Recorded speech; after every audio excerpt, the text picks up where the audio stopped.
Recording in progress. Hello, welcome to the Peak Endurance Podcast. Thank you for joining us once again. I am your most awesome host, Isabel Tate. And I'm the okay host, Ron Tate. See, you've got to have more confidence. I've been doing, a lot of my sports mindset stuff, and you shouldn't even say these things as a joke about yourself because your mind and body believes it. Well, I just thought, you're promoting yourself as the good one, so I guess I'd better. You're my bad cop to my good cop. Yeah, that's right. So here we are again, it's not even Thursday, it's Wednesday. Wednesday, we're gone one early this week. That's because I worked at a different school today, which means I got home later, which means I didn't go to hot yoga, which means let's do the podcast. Yeah. So there we go. Look at this. Wearing this instead of Peak Endurance Coaching, wearing Nike top. It is running though, but yes, no, I'm not wearing the uniform today. No, but to be fair, neither am I. I'm still wearing my clothes from work. And if you can see, if you're watching YouTube, you'll see I'm wearing a beautiful white jumper. And I was just telling Ron that I had my salad wrap today for lunch with beetroot in it. And look at me, still pristine white. I couldn't believe it. I thought, I was so brave. I was such a brave soldier wearing my white jumper today. Brave. I thought it was a little bit crazy. I could be called that too. I did ask her what she would have done if she had spilled beetroot down the front of herself. Well, like normal, get a cloth, try and rub it off and just smear it everywhere. That's my usual go-to. Didn't you have a white top just like that before? And what happened to that? I had to throw it out. Why? Because of beetroot. Oh, okay. But I persevere because I believe in myself. I really believe in myself. The only way to get better is to try and do it again and again. That's it. If first you fail, try again. So right. Keep spending money on white jumpers. White jumpers and fresh beetroot. That's right. All righty. So a little catch up. We went and swept the Great Ocean Ultra. I find that really hard to say. Great Ocean Trail Ultra, yeah. Yes. So go-to. The go-to. Yeah. Go. It's always the old Gow. That's what I think of it as. Yeah. It's the first time being run by Tour de Trails. Wasn't hugely different as far as I could tell. It was exactly the same course. So same course, and but even the felt the same. I mean, there was marking. We cleared the marking. Yeah. When I raced it, and I know when you raced it, there was no marking. Yeah, so a bit more marking. Yeah. Not over the top, but just a little bit more than normal. Because the Great Ocean Walk is marked, as a walk. As a walk, so permanently marked with yellow arrows. Yeah. So it's pretty easy to find your way anyway, but there were just a few extra markings and crosses on trails not to take and that sort of thing. Yeah. But there were nice, there was no confidence markers, No, which is normally what really slows us down. Yeah. So we waited about 15 minutes after everyone had started. Yeah. And then we headed off. So we were able to run for a bit, Yeah. It was obviously dark because we started at 5 in the morning. So on a Saturday morning when we weren't even racing, we were up at 3:30. Oh, my little peepers couldn't open properly for quite a while. Yeah. Because normally when you're racing, you've got adrenaline and all that sort of stuff, So, when you're not, it's a bit sort of... So we had head torches probably for the first 5Ks, do you think? Something like that. Yeah. And then it got to the point because you were behind me, running behind me, and it's like, can you just turn off your light? Because with my shadow, it's making it harder. Yeah. So although it wasn't full daylight, we just turned off our torches. We weren't moving fast, so... No, because we knew we would catch people, so there was no point in us running fast. Yeah. We just, had a nice jiggity jog, and it was beautiful watching the sun come up over the beach. And it was just stunning. It was really beautiful sunrise too. No clouds in the sky, so it was a beautiful sunrise. So I just was snapping away, taking lots of pics, and it was a great day out. And then we obviously did catch up with people, but they would get ahead of us when we'd stop to clear bits, and sometimes we would be behind them for so long, we'd be like, well, let's give them a bit of a break. So we'd stop and look at some scenery and, whatever. Yeah. Because as much as we try to be unobtrusive, it must be a little bit horrible having the streets behind you. Then, once they left the aid stations, we'd give them a bit of time before we left the Yeah, aid we'd station. chat with the volunteers Yeah. there. And, once again, as always, when we sweep, the volunteers we are like the most popular people on the race Yeah, course. that's right. They love to see They us. just love us. Although one guy didn't. He was like, "Oh, I wanted to kind of hang around. Such a Yeah. beautiful day. I wanted to hang around longer." Yeah, we got to one of the aid stations. Well, probably about an hour before cutoff. Yeah. I think. So he was a little bit disappointed, Yeah. surprisingly. Yeah, I know. I So- thought, I thought he'd be wrapped, but Yeah. no. Well, you can't please all the people No, all the that's right. time, can That's you? right.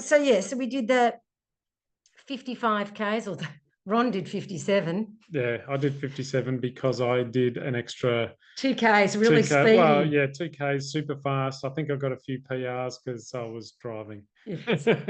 I looked over at him and go, "Is your watch still going? Yeah. Cheetah, pumpkin eater." So yeah, got a great time for the last 2Ks. Really picked up the pace to Yes, finish. compared to the pace beforehand. So yes, don't judge us on the Yeah. pace because we were sweeping. Yeah. Um, So we walked the last 10-ish Ks, I guess. We walked in yeah. behind Yep. the last people who last people. kept swapping, and whatever. Everyone has their own pace, and I do believe they all finished, but I don't know 100% about all of them. Anyway, and it was great to see people we haven't seen in a while and that sort of stuff. So yeah, we got to say a quick hello to Andy Hewitt, who was the previous organizer for GOW, who was actually running it this year. Do you know how he went? He did finish, but I'm not quite sure. Excellent. How he went. That's the main thing, that he finished. So it was a great day. It was a really awesome day. And then we just hung around, we went back to our room and we decided we were going to go out and, paint the town red, but we just painted it beige instead. we were planning on having a couple of drinks and having a dinner out and there's not really much in Apollo Bay, just saying. And by, I don't know, what was it, 7:30? I'm like, can we just go home? Yeah, we were so tired. Let's just go home. We've been up since 3:30. We'd run 55Ks. I just couldn't, And it took, that 55Ks took us 9.5 hours. So long. So it was a long day out. In sun. And pretty warm, hot sun. Yeah. So we were pretty cooked by the end of the day. And, a couple of wines and we were ready for bed. Yeah, pretty much. So we walked back up the hill and and then we went to bed and then got up the next day. I went and had lunch with a friend of mine or a friend of ours. Stopped in Torquay. Yes. And had lunch with the masses because it was very busy. It was very busy. Yep. And then headed on home. Yeah. So another great weekend. This weekend is our rest weekend. Yeah. So we're just going to do a medium. Oh, just a short run because I've got the Marysville 100K the following week. And so if you're at Marysville, make sure you say hello to us. Yeah. Although you probably won't see us, because I started around 11 o'clock at night. Yeah. God, I am so dreading that. I don't know what to do with myself. Should I have an afternoon nap? What do I do? What do I eat? I don't know. It's all too hard. We'll have a sleep in on Saturday morning till at least, yes, absolutely. till at least 6 o'clock. Yes. And then take it easy, I guess. Maybe have a lie down in the afternoon. I think I'll try to have an afternoon nap. I don't know how to do that. I hate starting a run later in the day. Yeah. Anyway, enough about me. And you might see me hanging around the start line on Sunday until... Because Ron is doing the 50K. Isabel, because I'm doing the 50K, but I'm waiting for... depending on when Isabel comes through, I'm going to start with her. So whether I start early or late depends on how Isabel's race is going. That's right. Hopefully really good and you get to start early. I'll start early. Because of course I've had to choose my start time based on when I think I'll be, coming through for the 50K. But really, I have no clue. No. I mean, it seems like every time I do that course, I get lost. And that's in the daylight. So in the night, who knows? I probably won't get lost in the night. Yeah, that's right. Anyway, so what we are talking about today is, certainly here in Australia, in the Southern Hemisphere, we are heading into summer. We are. And, it was funny on Saturday at GOW, I can't say the other one. We were like, oh my God, it's so hot. Oh, it's so hot. And I'm like, oh, I've got to check the temperature. It's going to be so hot. Yeah, it was 16 degrees. Yeah. So, which made me feel a little bit embarrassed. But anyway, it was hot. It was really hot. And I heard It was full sun. from one of my so- athletes that, she was saying there was a bit of carnage in the middle of the race with people getting overheated, and dehydrated and those sorts of things. So it wasn't just me that felt it. We always feel it when suddenly the weather, not suddenly, but when the weather starts to change and we're just not used to it. That's just right. that bit of warmth and Doesn't being have in to the be full much. sun makes such a difference. It wasn't that hot, but there was sun. No, but it makes a big difference going from running in, grey skies or wet skies, 12 degrees to full sun, 16 to 20 degrees. Yeah, and 16 can feel hot. Yeah, it makes a big difference. So anyway, so that's what we want to talk Yeah, about just is acclimatizing a couple of to coping. the warmer weather, Yeah. getting used to it, because ultimately you need to acclimatize. I'm not a fan of going, oh, summer's here, I'm doing all my runs on the treadmill in the aircon. You need, because then on the odd occasions when you do run, you're not acclimatized outside.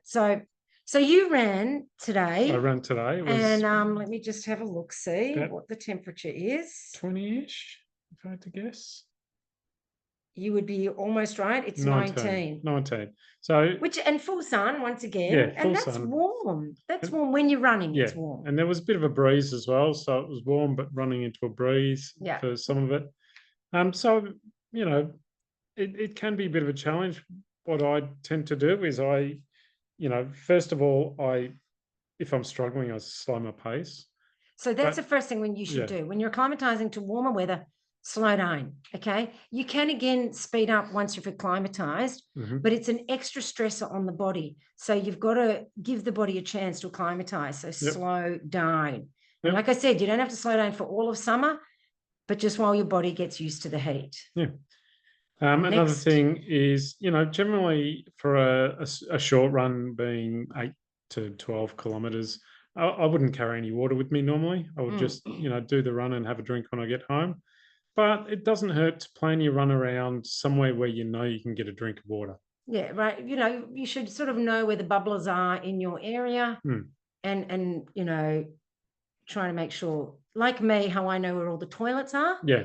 Ron knows where all the bubblers are. That's right. So just a quick stop, have a bit of a drink and then move on. And when it gets really hot, you actually take a water bottle with you, a little soft flask. Sometimes because I'm happy with carrying things when I run, particularly water bottles. I've pretty much always done that. And the soft flasks are quite easy to hold. So I'll just, carry one.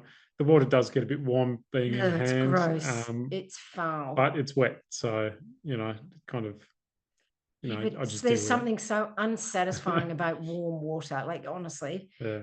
I'm not a fan, but yes, it's important. This white jumper is not fading really into the background. Oh, yeah, we haven't got fuzz on, but it's look at my looks weird. Anyway, sorry, I'm just entertaining myself here. People who are listening and not on YouTube are going, "What the hell is she talking about?" Yeah. Watch the YouTube. That's right. So drink water. Yep, drink water. And I wanted to say, I've got this little factoid here for everybody. A dehydration of just 3% can cause a 10% loss of strength and an 8% loss of speed. That's a shit ton. That's a lot. And they're not just talking about dehydration on your run. When the weather warms up, just in your day-to-day life, you need to drink more water. This is my second bottle that I'm on to today. Go me. This is my first, but I nearly just tipped over all. So you haven't drunk water at work? No. I thought you normally did. I do on the really hot days. I wasn't hot today. I thought you drank. I always. No. I'm the winner. Yeah. And I have a filtered tap water literally right next to my workspace.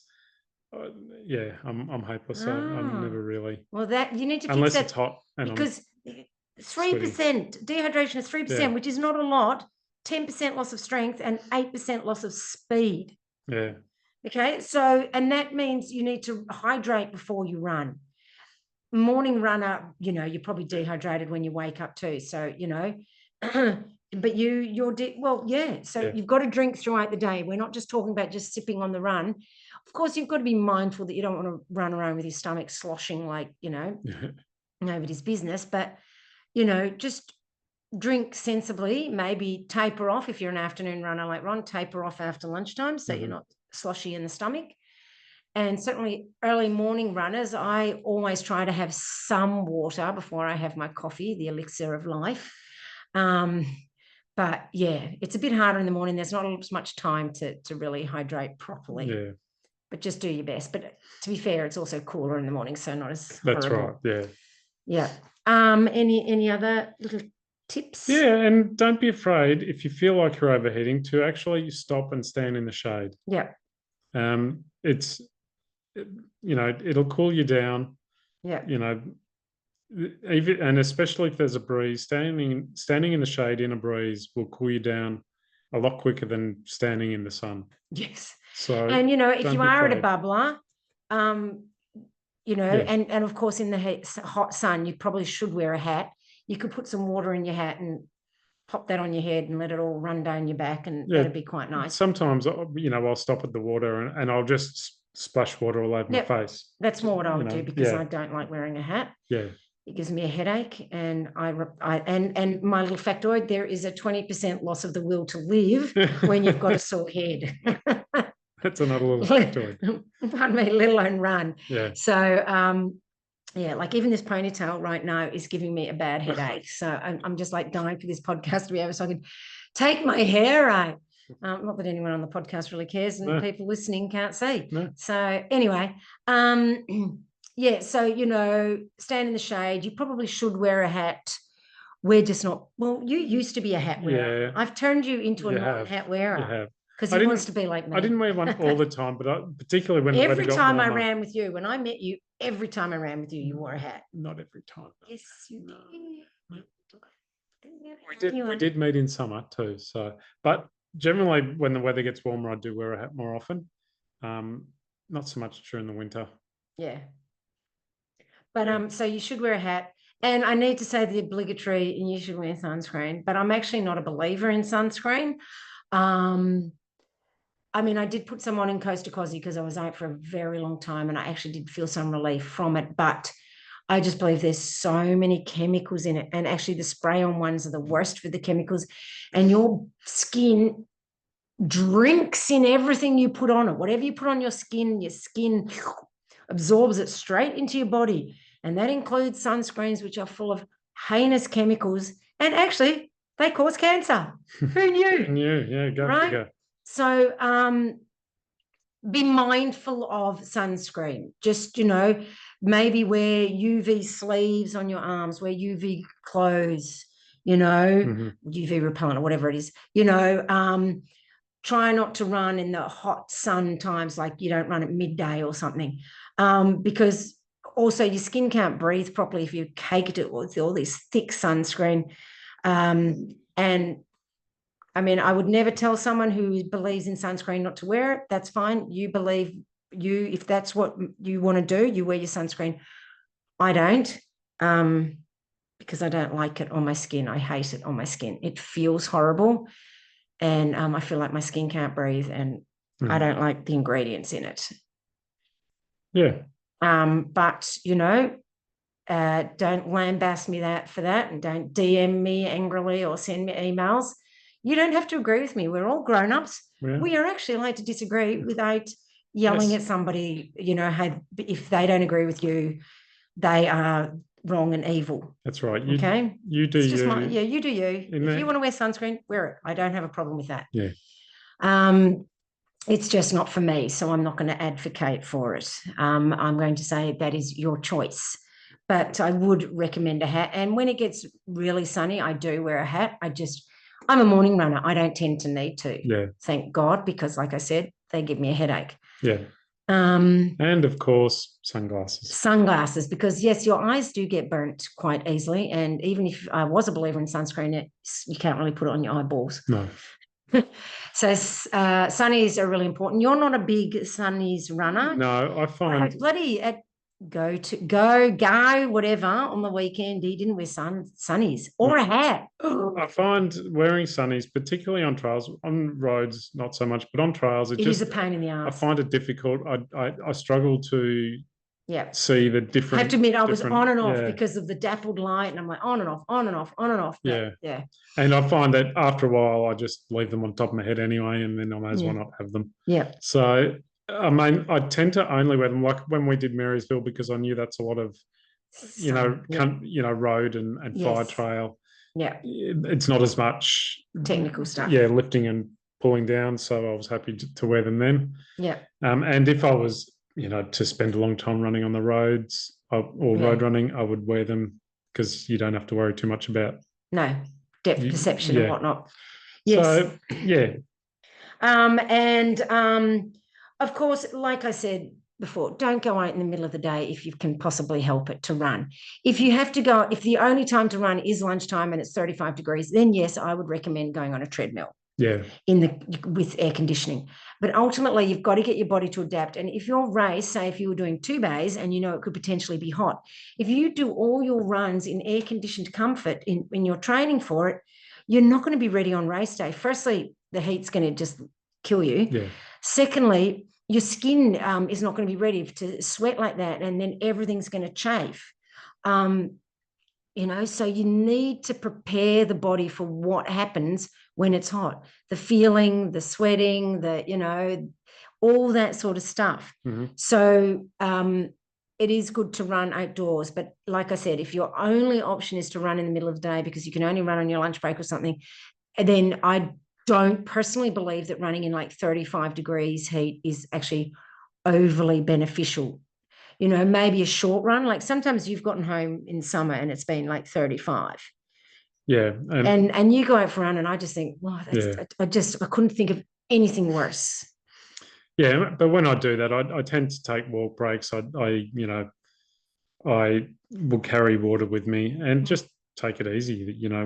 Just go a lot slower, and don't worry too much about holding a pace either. I'll end up coming home really slowly because the further I go, the more fatigued I am. Like it really. Would you consider cutting your kilometres back? Oh, I've done that as well. Yeah. I'm just going to close this curtain because soon my face is going to disappear. I'm electric or something. Isabel, we're sitting next to one of the windows and the sun's coming in. And Isabel's, normally we would close that before we started. That's fine because we started a bit earlier than we normally would. Oh, there you are. You go, there I am. And now my top looks normal. Yeah. I'm not doing my funky hands. Stop it. So, right? I'm not cool. The more you try, the less you are, I'm afraid. I'm cool. I'm so cool. Why do you keep looking at me like that? I'm just checking out your drip. Yeah. You're one with the ute, aren't you? Yeah. Anywho, what were we saying? So, in other words, make sure you acclimatise yourself. You do need to run in the warm temperature to get used to running in the warm temperature. In Australia, it's going to be warm. You can't help it. It is going to be warm, so you may as well try and get used to it. Yeah. And you'll find that when the weather starts to cool down again at the other end of the season, you'll feel amazing. Yes. In autumn, that's why in autumn you're like, oh, I'm running like awesome. Yeah. So it is worthwhile running through summer because in the cooler months it does help and you do feel good.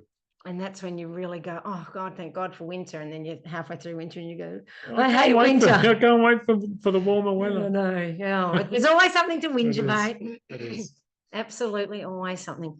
Pardon me, seriously. It's great, very professional. And if I edited, I would edit that out. Yeah, but we don't. So bad luck. Tough. Deal with it. Yeah. That's right. Yeah. All righty. So that's it. We've covered everything. I think so. What do you reckon? I think so. I'm sure I'll think of something else once we've finished recording. Yeah. If you've got any tips or tricks for how that you acclimatise to the hot weather, do pop a comment in the comments. Yeah. Comment in the comments. Yes. Don't comment anywhere else. Nah. Only in the comments. Yes. And if you've got any topics, we say this fairly frequently, but no one ever bloody helps us out.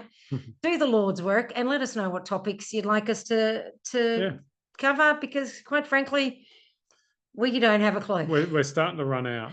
We're running out of ideas. Yeah. So yeah, help a podcaster out and let us know. Let us know what you want us to talk about, what you want to hear about. What you want to hear, what you would be interested to know about, because we don't know what you don't know. Yeah.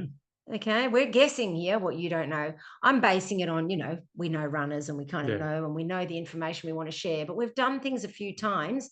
We don't know if people want us to revisit them or if you've got specific, that's a hard word to say, specific questions or anything like that. So do let us know. Yeah. All right. We're happy to waffle on about anything. Yeah. Yep. We really are. Yeah, we even have some knowledge on some things. We have a lot of knowledge. We do. We do. We wouldn't be coaches if we didn't. That's right. That's right. If we were just coaches because we've been, runners and we figure, we're runners, so we're going to become a coach. That's not who we are. We are actually knowledgeable, and certified and all that good stuff. So it's all based on factual information, not just crap we've made up. Yeah. So basically, it worked for us. That's right. Factual information that we know works because we've used it and we've checked it out, and we done the research, done the study, but also used it in the real world. Yeah, that's right. So applied it to the real world. So anyway, there we go. Don't forget to rate, review, subscribe, rate, review. Yep, in that order. Yeah, whichever order you choose to do. We recommend giving us 5 stars, but well, we think we're pretty good. So absolutely worth it. So 5 stars and an awesome review that we can read out. We would love to read your reviews out loud to everybody else so they can hear. Absolutely. All right. Have a great week, everybody. We hope you enjoyed this podcast. And if you got value out of it, share it. Share this episode with a friend. Take a selfie of yourself listening to this or watching the YouTube, and post and tag us, and we'll share your post as well. Put it in your story and we'll share that. Just tag what? I said we will. Oh, we will. Tag, I thought you said Isabel. Tag Peak Endurance Podcast or Peak Endurance Coaching, and we will share away. So yes. All righty. Have an awesome day. Thanks for joining us. We think you are awesome that you listen to us. Thank you. Bye. Bye-bye.